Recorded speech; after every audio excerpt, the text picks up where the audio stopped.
बहुत समय पहले पहाड़ों और नदियों से घिरे एक शांत राज्य में अमलपुर नाम का एक छोटा सा गांव था। यह गांव अपनी रंग बिरंगी मिट्टी के दीपकों के लिए दूर दूर तक प्रसिद्ध था। यहाँ रहने वाले लोग सादगी, मेहनत और ईमानदारी से जीवन जीते थे। उसी गांव में एक गरीब लड़की रहती थी, गौरी। गौरी के पिता दीपक बनाने का काम करते थे। उनके हाथों में ऐसा हुनर था कि साधारण मिट्टी भी उनके स्पर्श से चमक उठती। लेकिन एक महामारी में गौरी के माता पिता दोनों इस दुनिया को छोड़ गए।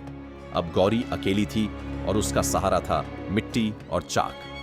गौरी बचपन से अपने पिता को दीपक बनाते देखती आई थी। अब वही काम उसका जीवन बन गया था। वह दिन रात मेहनत करती और ऐसे सुंदर दीप बनाती कि देखने वाला मंत्रमुग्ध हो जाए। लोग कहते, गौरी के दीप में रोशनी नहीं, आत्मा जलती है। समय बीतता गया। इसी बीच राज्य में दीपोत्सव महोत्सव की घोषणा हुई। कहा गया कि इस बार जो कलाकार सबसे अनोखा दीप बनाएगा उसे राजमहल में स्थान मिलेगा। गौरी ने सोचा, शायद यही मौका है मेरी कला को पहचान मिलने का। उसने एक खास दीप बनाने का निश्चय किया।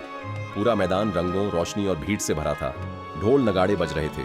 कलाकार अपनी कला प्रदर्शित कर रहे थे। गौरी ने भी अपनी छोटी सी दुकान लगाई।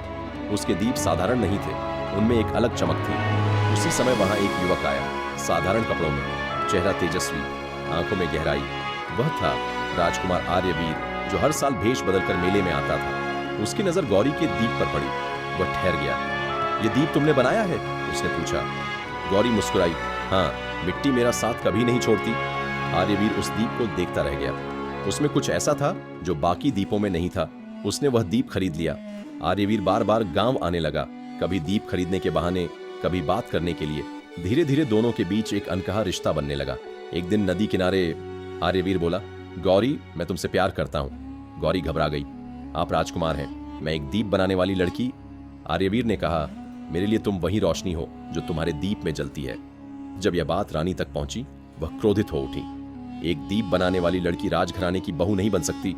उन्होंने शर्त रखी, अगर गौरी ऐसा दीप बना दे जो आंधी में भी न बुझे, पानी में भी जलता रहे, तभी मैं उसे स्वीकार करूंगी। यह असंभव था। गौरी ने कई दिन कोशिश की। हर बार दीप बुझ जाता। वह रोती, फिर कोशिश करती।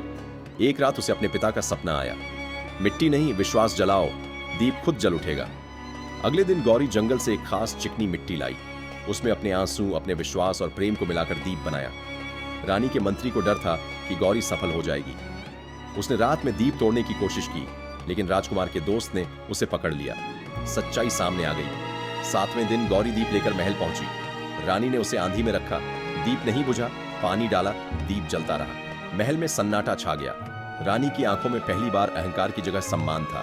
उन्होंने कहा, आज समझ आया, राजसी खून से नहीं, सच्चे दिल से रानी बनते हैं। गौरी और आर्यवीर का विवाह हुआ और अमलपुर गांव के दीप पूरे राज्य में रोशनी फैलाने लगे।